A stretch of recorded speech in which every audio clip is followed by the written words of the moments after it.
ប្រធានាធិបតីអាមេរិកលោកដូណាល់ត្រាំបានប្រកាសថាការចរចាសារជាថ្មីជាមួយប្រទេសអ៊ីរ៉ង់នឹងចាប់ផ្ដើមនៅថ្ងៃច័ន្ទនេះបន្ទាប់ពីរូបលោកបានសម្រេចចិត្តលុបចោលផែនការវាយប្រហារយោធាដ៏ធំមួយទៅលើទីក្រុងតេហេរ៉ង់នៅនាទីចុងក្រោយថ្លែងប្រាប់អ្នកសារព័ត៌មាននៅលើប្រព័ន្ធបណ្ដាញសង្គម Truth Social និងនៅលើកប៉ាល់ហោះ Air Force One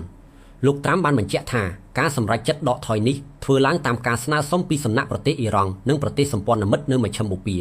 រួមមានអារ៉ាប៊ីសាអូឌីតអេមីរ៉ាតអារ៉ាប់រួមនិងកាតាដើម្បីទុកឱកាសឲ្យដំណោះស្រាយការទូតលោកត្រាំអះអាងថាអាមេរិកបានរៀបចំកម្លាំងរួចរាល់សម្រាប់ការវាយប្រហារធំបំផុតមិនធ្លាប់មានចាប់តាំងពីសង្គ្រាមលោកលើកទី2ប៉ុន្តែបានសម្រេចចិត្តផ្អាកវិញព្រោះមិនចង់ឲ្យមានការបាត់បង់ជីវិតមនុស្សនិងដើម្បីសន្តិភាពពិភពលោកភ្លាមបន្ទាប់ពីដំណឹងនៃការចរចានេះបានផ្សព្វផ្សាយតម្លៃប្រេងឆៅលើទីផ្សារអន្តរជាតិបានធ្លាក់ចុះប្រមាណ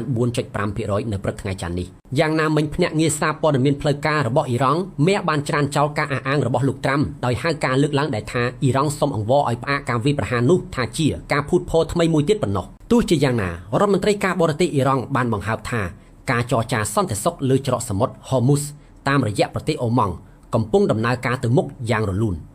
ចំណែកឯភាគីអាមេរិកមិនទាន់បានបញ្ជាក់ជាក់លាក់អំពីទីតាំងឬសមាជិកភាពអ្នកចូលរួមចរចានៅឡើយទេ